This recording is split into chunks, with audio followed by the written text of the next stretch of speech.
पाकिस्तान की संसद में पाकिस्तानी प्रधानमंत्री शहबाज शरीफ को कायर और बुज़दिल कहा जा रहा है, तो वही पीएम मोदी की तारीफ हो रही है। दरअसल पाकिस्तान के हमलों के बाद भारत ने जो पलटवार किया है, उससे पाकिस्तान बौखला गया है। हालात ये हो चुके हैं कि पाकिस्तान के सांसद ही पाक प्रधानमंत्री शहबाज शरीफ को वहां की संसद में खुलेआम बेइज्जत कर रहे हैं।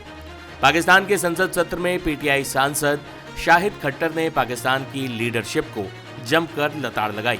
यहां तक कि उन्होंने पाकिस्तान के प्रधानमंत्री शहबाज शरीफ को बुज़दिल और गीदड़ तक बता डाला। पीटीआई सांसद ने कहा, हमारे कायद का भारत से तनाव के ऊपर एक बयान नहीं आया। देश के कायद यानी लीडर के लिए मुझे टीपू सुल्तान की एक बात याद आ रही है।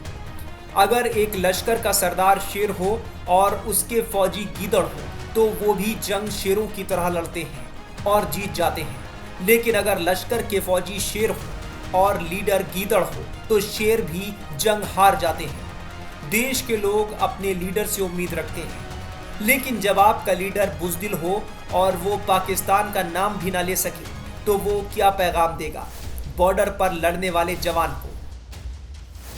बता दें कि भारत का ऑपरेशन सिंदूर जारी है और इस ऑपरेशन के बाद से पाकिस्तान बौखलाया हुआ है। हमारी जो आर्टिलरी काउंटर कर रही है, हमारे जो स्मॉल आर्म्स काउंटर कर रहे हैं, हम ये मिलिट्री टारगेट्स के ऊपर हमला कर रहे हैं, जिससे हम उनका मिलिट्री का नुकसान करना चाहते हैं, ताकि पाकिस्तान की आम जनता का ये एक बिल्कुल ही सही युद्ध नीति है जिसको जो हमने आगे चलानी चाहिए। क्या इसके बाद और कुछ हो सकता है? एस्केलेशन हो सकता है। हम एयरफोर्स का इस्तेमाल कर सकते हैं, हम नेवी का इस्तेमाल कर सकते हैं, और अल्टीमेटली हमारा जो ग्राउंड ऑफेंसिव है ये हम पीओके में भी लॉन्च कर सकते हैं, हम पंजाब में भी लॉन्च कर सकते हैं, हम ये राजस्थान की डेजर्ट्स में भी लॉन्च कर सकते हैं। तो क्या कहाँ पे किस प्रकार का ऑफेंसिव लॉन्च किया जाए, इसकी प्लानिंग चल रही है और योग्य समय के ऊपर हमारा ग्राउंड ऑफेंसिव भी होगा, जिसके अंदर हम पाकिस्तान का भारी नुकसान करेंगे। सर, रिपोर्ट ऐसी है कि कुछ पाकिस्तान के फाइटर जेट्स को भी मार गिराया गया है, F-16 भी शामिल है और चाइनीज पेट एयरक्राफ्ट भी शामिल है। इंडिया के एयर डिफेंस सिस्टम ने जिस तरह परफॉर्म किया उनको मार के, उस पर आप क्या रखते हैं? हमारी एंटी एयरक्राफ्ट डिफेंस सिस्टम ये ज़्यादा काबिल है, क्योंकि उससे ये इंटीग्रेट की हुई सिस्टम है, यानी कि आपको कुछ इंफॉर्मेशन मिलती है ड्रोन की मदद से, कुछ मिलती है हमारे जो एवैक्स हवा में उड़ रहे हैं उनकी मदद से, या कुछ मिलता है हमारे सैटेलाइट से, कुछ मिलता है रडार से। तो ये सब इंफॉर्मेशन इंटीग्रेट करने के बाद उसका एक पिक्चर असेसमेंट की जाती है और पाकिस्तान के जो योग्य टारगेट है इनके ऊपर योग्य शस्त्रों से हमला किया जाता है। तो ये हमारी काफ़ी अच्छी सिस्टम रही है, जो काफ़ी सारी इफेक्टिव रही हुई है। बता दें कि पहलगाम हमले के बाद पीएम मोदी ने कहा था कि 26 निर्दोष लोगों की जान लेने वाले दोषियों को उनकी कल्पना से भी ज्यादा सजा मिलेगी। पहलगाम हमले के 15 दिन बाद 7 मई को भारतीय सेना ने ऑपरेशन सिंदूर लॉन्च कर दिया, जिसमें पाकिस्तान के करीब 100 आतंकियों को मार गिराया गया। मुझे लगता है ये जो पाकिस्तान बार बार एस्केलेशन की कोशिश कर रहा है, ये उनके सेना अध्यक्ष जनरल मुनीर की कार्रवाई है। इस समय मुझे लगता है वो जनरल मुनीर का ये इतना फिक्र नहीं है कि वो पाकिस्तान को बचाए, वो अपनी कुर्सी बचाना चाहता है और अपनी कुर्सी के लिए ये हमला आगे करना चाहता है। तो अभी आगे कार्रवाई देखते हैं किस प्रकार से होती है, लेकिन भारत की तरफ से भी उसी प्रकार से उनको मुंह तोड़ जवाब मिल गया है। सबसे पहले जो भी उन्होंने अपने ड्रोन्स और मिसाइल्स भेजे वो सभी हमारे एयर डिफेंस सिस्टम ने पकड़ के उनको नष्ट कर दिया। लेकिन जब हमने उसका काउंटर किया तो जो लाहौर का जो एयर डिफेंस सिस्टम था वो बर्बाद हो गया है। ये ऑफिशियल चैनल से आया, हमको अपने भारत की तरफ से ऑफिशियल चैनल से आई, ये कंफर्म न्यूज है। बाकी अनकंफर्म न्यूज भी बहुत कई आ रही है, लेकिन उसका मैं जिक्र नहीं कर रहा हूं। तो मुझे लगता है कि ये इस प्रकार की एस्केलेशन की कार्रवाई आगे वाले दिनों में भी देखने को मिलेगी और इसकी बहुत जल्दी समाप्त होने की कोई संभावना मुझे नहीं लगती है।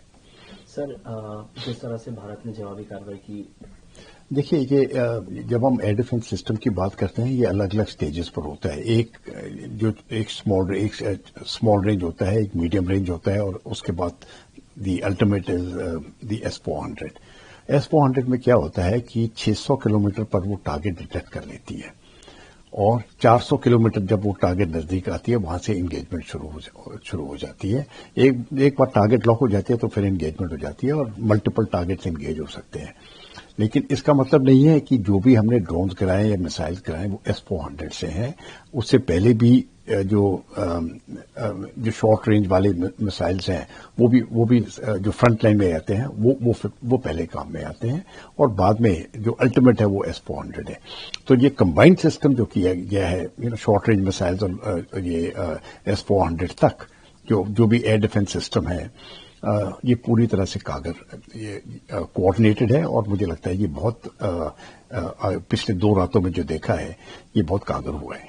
तो इसका मतलब मल्टीपल लेयर सुरक्षा है भारत के पास एयर डिफेंस को? एयर डिफेंस की सुरक्षा हमेशा मल्टीपल लेयर्स पे ही होती है। ठीक है, जैसे कि अगर हम एयर डिफेंस गन्स अगर लेते हैं वो एयर डिफेंस गन उनका अलग रोल होता है। फिर मिसाइल्स होते हैं, हैंडेड मिसाइल्स होते हैं। उसके बाद दूसरे मिसाइल का सिस्टम है जिसकी रेंज 35 से 40 किलोमीटर है और उसके बाद फिर इसी प्रकार से आगे तक बढ़ता जाता है। और जब हम इसको पूरे कोऑर्डिनेट कर देते हैं एक तरीके से तो पूरा एरिया कवर हो जाता है। सर S-400 भारत ने शायद 5 रशिया से मंगाए थे, अभी और भी आने बाकी हैं।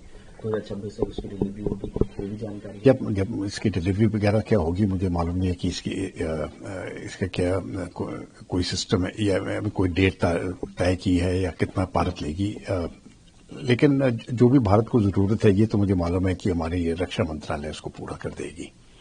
सर इसके अलावा सवाल ये है कि अमेरिका ने जिस तरह से उनके वाइस प्रेसिडेंट ने जवाब दिया है कि हम इन्वॉल्व नहीं होंगे, हालांकि उन्होंने ये भी बोला कि शांति हम लोग चाहते हैं, इस बयान को आप किस तरह से देख रहे हैं? देखिए, जहां तक अमेरिका की बात है उन्होंने तो बिल्कुल अपना रवैया साफ कर दिया है कि ये जो मेजर कॉन्फ्लिक्ट्स पूरी दुनिया में हो रहे हैं उसमें वो शामिल नहीं होंगे।